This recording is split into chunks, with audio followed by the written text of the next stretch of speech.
That is a huge statement win for Washington State. And I see nothing but blue skies ahead.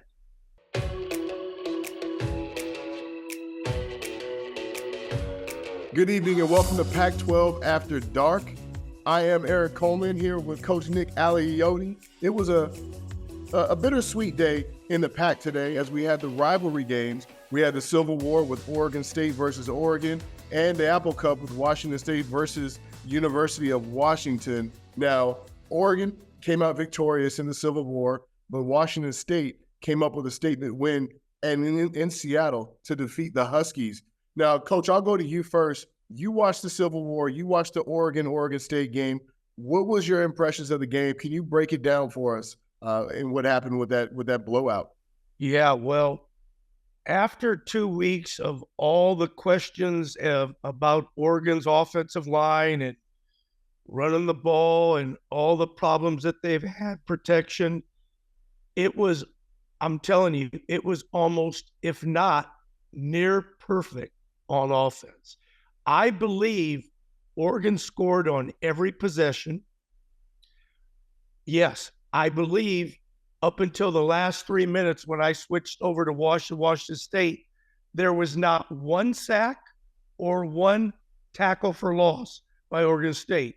I have never seen an offense be as efficient as it was today. And I know we're here for Oregon State and Washington State, but primarily today, the Oregon offense was just tremendous. Dylan Gabriel at one time was 11 for 11 or 10 for 10 at the start of the game. And like I said, no negativity. Now, I think when we really look at this, Oregon finally played like we have been expecting Oregon to play in all phases. And they just had much better athletes than Oregon State, because I thought Oregon State was sound on defense. I thought Oregon State still ran the ball and was committed to the run and ran it very efficiently. They just, as we have mentioned, Erik, did not have the passing game when they needed it. In fact, I'm not sure, and it's always tough when we don't have those stats afterwards that we get to look at because you're going back and forth. I'm not sure Oregon State had a play over 20 yards offensively. So the day goes to Oregon in the Civil War. Was a great day for Oregon. I think Oregon State's still a very good football team, but today was Oregon's day. Oh, that's tough. That's very tough to, Trent Bray going into his first Civil War as a head coach to get a blowout in the way that they did. Dylan Gabriel, 20 for 24, 291 yards in the air with 2 touchdowns. He was very efficient, Coach. What were they doing? What was Oregon doing to Oregon State that was making things so simple for Dylan Gabriel?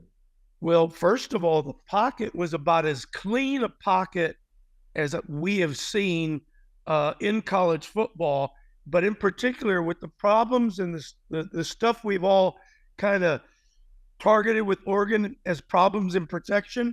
It was a clean pocket. It was a simple game. In fact, Erik, what were the final rushing yards to begin with for Oregon? How many yards did they rush for? Well, Jordan James rushed for 86 yards on the ground, 2 touchdowns.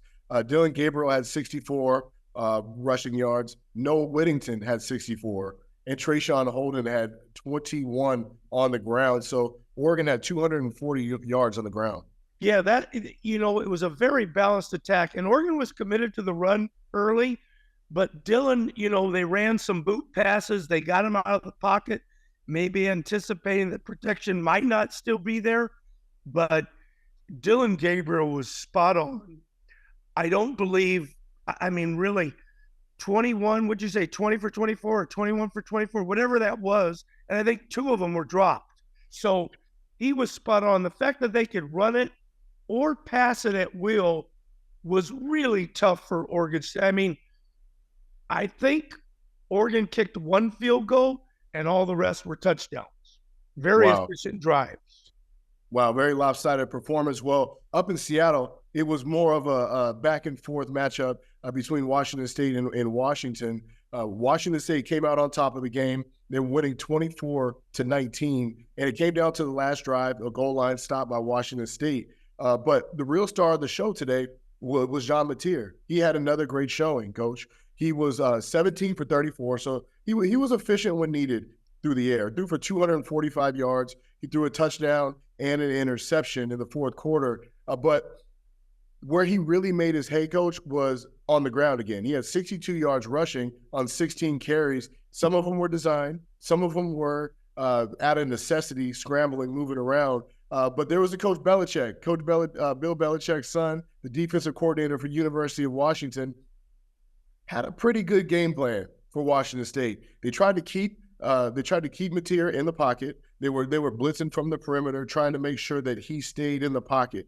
And what happened was Mateer, when the Huskies played zone, Mateer was able to find the holes in the zone. And when the Huskies went man-to-man and they blitzed, everyone's back was turned in coverage. He tucked the ball and ran for 2 touchdowns. So Mateer really made them pick their poison on how they wanted to stop him. There was one point at the end of the first half. It was 3rd down and 20 from the 25. Washington State was going in about 22 seconds left, and Washington State called a quarterback draw. They ran a quarterback draw. Mateer takes it outside and runs for a touchdown untouched. So he really did a great job today. The defense for Washington State did an excellent job. While the University of Washington ran well on the ground, they have a potent ground attack. They were very efficient running the football. Jonah Coleman rushed for 75 yards on the ground. Cameron Davis had 24. And Will Rogers through the air was very effective, but he was kind of a bend but don't break defense for Washington State. And really great to see the Cougars, after all the stuff that's been going on in the Pac-12, all the distractions that's been going on, for the Washington State Cougars to go into Seattle. They played the Seahawks Stadium, but they were able to go into Seattle, get rid of all the distractions, and come out with the victory. It was very impressive, Coach. Yeah, and I saw enough, young Erik. I like saying young Erik because you're young. That's a compliment. I saw enough to know this, that Jean Mateer is the straw that stirs that drink for Washington State. 3 starts in his career at Washington State, and he's looked very, very good throwing it and running it and his command of the offense.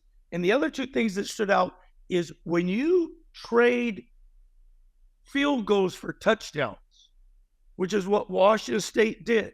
They were very good in the high red or even in the red to hold Washington to field goals, which ended up being the difference of the game. And then the goal line stand, 1st and goal at the 9. I thought Washington State stepped up, bowed their neck, and I'll bet Washington wants that play over on 4th down, running an option to the short side of the field. No offense, but that's what you come up to win the game. Oh, my God. But my hat's off to Washington State because I have to admit, it's hard for me to pull for Oregon State when they're playing Oregon. I got to be honest. But I pull deeply for Washington State and Oregon State, and I want nothing for them to have great success. So Oregon State losing to Oregon today doesn't hurt my feelings, and I'm still pulling for Oregon State. I want you to know that. But Washington State beating Washington, never had love for Washington. Go Cougs. Go Cougs, indeed. And it was, man, I can't tell you how good that felt to watch them celebrate after the game. But, with the separation of the conference, Coach, and moving forward for both of these teams, Oregon State and Washington State, let's talk about Washington State first. What does this do for Washington State and their future in the Pac-12 throughout the season, having a statement win against the University of Washington club? Absolutely. I know where you're going with that. Why are we left out when you beat the team that was in the national championship game last year, and you get left out of a league, a so-called league, being the Pac-12, which we're really happy what's going on there. I don't want to get off on a tangent. That is a huge statement win for Washington State. And I see nothing but blue skies ahead for them, really. I I haven't really studied their schedule ahead, but who on that schedule could beat them if they play like they continue to play? They have a chance to be a 10-win team. Now, it's early, and like I said, I haven't seen who they got ahead, but they have a chance to make a great statement, and today's win against Washington goes a long way. Well, Coach, I'll tell you, I have the schedule right here. Next up is San Jose State. Okay. Then they go to Boise State, go to Fresno State. Those are going to be two tough opponents. Then they play against Hawaii, San Diego State, Utah State, New Mexico, Oregon State, and finish with Wyoming. I mean, Coach, I definitely see 10 wins for the Cougs in that schedule if they can stay healthy and play as well as they did tonight. Yeah, no doubt about it. And I never like to put the cart before the horse, just like we have bashed, and I've been one of them. I'm not going to act like I'm not part of it. I have bashed Oregon's O-line. Well, today, they looked like a top 10 team in the country. And Washington State, I'm really surprised. I think the thing that surprised me is two things. Obviously, his maturity in the way he handles the offense. But more importantly, Washington State is playing very stingy defense. So they look to be a good team. And again, I want to make sure people know this. I'm pulling for Oregon State. Oregon State is still a good team. Today, they just looked like it was Oregon's day. They were outmatched. But they're still a very good football team. And I like their recipe moving forward. Well, we'll make sure you guys stay with us. We're going to go to break. But when we come back, we have some more college football for you. So make sure you stay locked in to Pac-12 After Dark.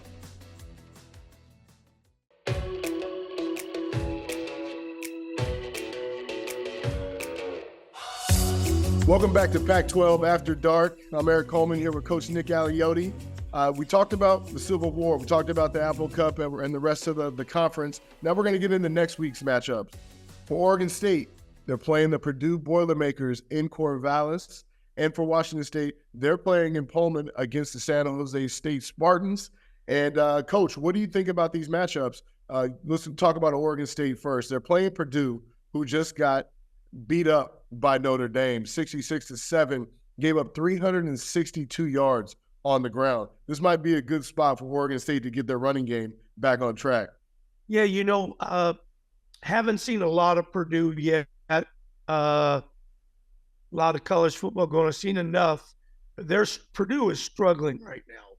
And I think it'll be very hard for them. If Oregon State, I just thought today, if I could digress, Oregon just out-talented Oregon State. It was just a mismatch that way.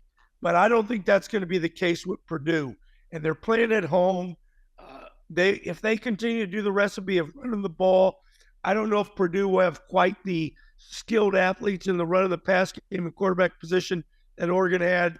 So we don't play the game on paper, and we don't play it based on the past. But I truly believe that Oregon State will have a great bounce back win. I expect them to win. I expect them to be a 10-plus favorite against Purdue at home next week. Absolutely, Coach. And, and again, I know we don't play it on paper, but looking back at that game for Purdue versus Notre Dame, the quarterback, Hudson Card, they got beat 66-7, so they were probably in 2-minute drill for most of that game.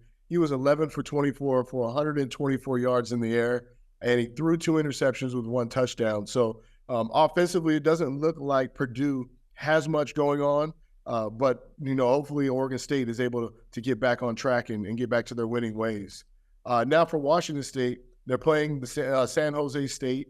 And is there going to be I hope that there's no layoff for the Cougs. This is a big win, a big statement win for Washington State, beating the in-state rivals, the former big brothers of the state. But now I think Washington State is kind of taking that step. They're playing with the chip on their shoulder. They've got a swagger about them offensively. The defense is flying around. And Coach Jake Dickert has got them playing some great football right now. They're playing San Jose State at home in Coleman. Coach, how did you fight the urge? Coach Herm Edwards used to say, success does not breed success. Success breeds complacency. How, as a coach, do you keep your team on track after having such a big win? The good news is after a win, as you know, you can coach them really hard, and you could really point out the stuff that was bad, and guys will really take it because, hey, we're 3-0. That's good. Let's keep it going. So you got to keep your foot on the pedal, number one. And we all talk about it. Young men need to understand that it's 1 week, 1 play, 1 practice. If every day you practice to the best of your ability, that means all of you to the best of your ability, then everything else, the process should take care of itself. Now, it's easier said than done. But I tell you what, San Jose State, to me, is a scary good football team. Washington State is a better football team. And to be 3-0, playing at home against San Jose State, those young men, and I'm sure Coach Dicker will give them the message, stay focused, be ready to play San Jose State. All that other stuff is behind us now. We got to just take each day and improve and get ready to play San Jose State. Because you know what? You only play one team a week. You only have to beat the team that you're playing that week. You're not playing anybody else. You just got to beat the team you're playing that week. And the bottom line is, and I love saying this, all you got to do is suck less than the team you're playing. Absolutely, Coach. And when you look at it from we're both defensive guys. So if you're Washington State, yeah, you just had a great victory. There's a lot to build off of. But at the end of the day, Giles Jackson, the receiver for the University of Washington, had 8 catches for 162 yards, including 3 explosives against your defense. He was the one guy on the Washington offense that you had to stop, that you couldn't let get behind your defense, yet the Cougars let that happen 3 times. If I'm the defensive coordinator for the Cougs, I'm harping on that. We can't let this happen again. We have to keep the players in front of us. We have to do well. There's a lot to still coach up for this Cougar defense. So I don't think there's going to be much of a let-up when you talk about Coleman or Oregon State. So looking forward to those matchups, and I look forward to breaking them down to next week on Pac-12 After Dark. Thank you for tuning in with us this week. I am Erik Coleman for Nick Aliotti. Thanks for hanging with us. Have a wonderful weekend.